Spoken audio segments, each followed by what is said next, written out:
बिल्कुल, देखिए राम को मानिए, रहीम को मानिए, जिसको मानना आप मानिए, संविधान को भी अपनी जिंदगी में जगह दीजिए। सबसे जरूरी चीज है संविधान, जिसने आपको बोलने का अधिकार दिया, जिसने आपको लिखने का अधिकार दिया, जिसने आपको सोचने का अधिकार दिया। वरना कई ऐसे देश हैं इस दुनिया में जहां ना तो बोलने का अधिकार है, ना सोचने का अधिकार है और ना कोई लिखने का अधिकार है। स्वतंत्रता नाम पर वहां कुछ भी नहीं है, पर आपके पास बहुत स्वतंत्रता है।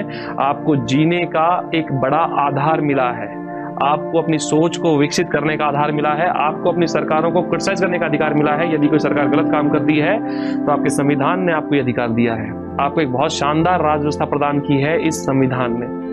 आप राज व्यवस्था भी छोड़िए, आपको एक बहुत सुनहरा जीवन दिया है इस संविधान ने।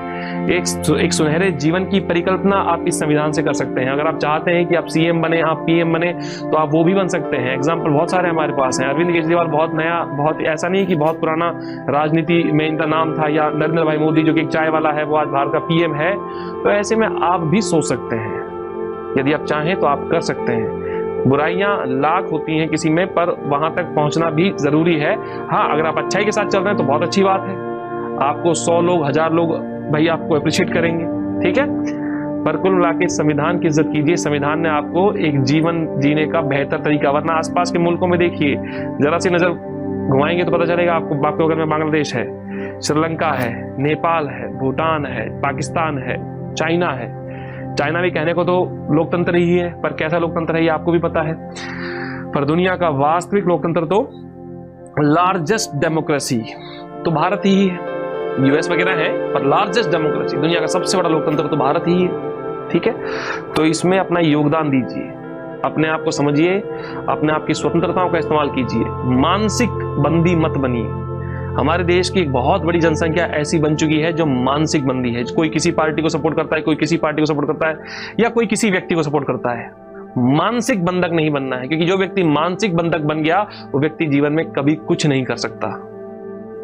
अगर आप पूछते हो भगत सिंह को, अगर आप पूछते हो चंद्रशेखर आजाद को, वो मानसिक बंदी कम से कम नहीं थे, वो स्वतंत्र थे, और वही आपके प्रेरणा स्रोत भी हैं। तो छाती पे टी शर्ट टाक के भगत सिंह का चेहरा बनाना, पीछे टी शर्ट पर भगत सिंह का चेहरा बनाना और भगत सिंह का नारा देना आसान है, पर उनके मूल्यों पर चलना बहुत कठिन है। उन्होंने किसी सरकार के तलवे नहीं चाटे, उन्होंने किसी सरकार की एक ये है कि भाई अप्रिशिएट करके उन्होंने जिंदगी नहीं बिताई है। वो सब स्वतंत्र रहे हैं। स्वतंत्र का मतलब है मानसिक तौर पर स्वतंत्र थे, टिल देयर डेथ। अपने मरने तक वो मानसिक तौर पर स्वतंत्र थे। वरना देखने को चाहे तो वो भी मर्सी पिटीशन डाल सकते थे अंग्रेजों के पास, जैसे सावरकर वगैरह ने डाली थी मर्सी पिटीशन अंग्रेजों के पास।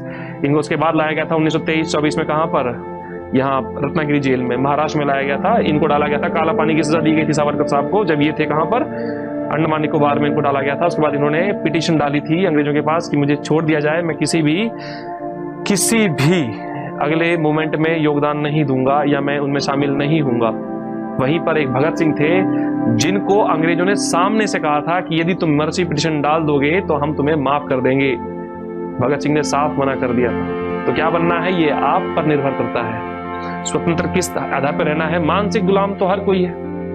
अगर भगत सिंह को फॉलो करते हो, या कभी जीवन में नाम सुना है, या जीवन में कभी उनको मानने का प्रयास किया है, तो कम से कम स्वतंत्र होकर सोचिए। चलिए, इतना ही था आज का। आज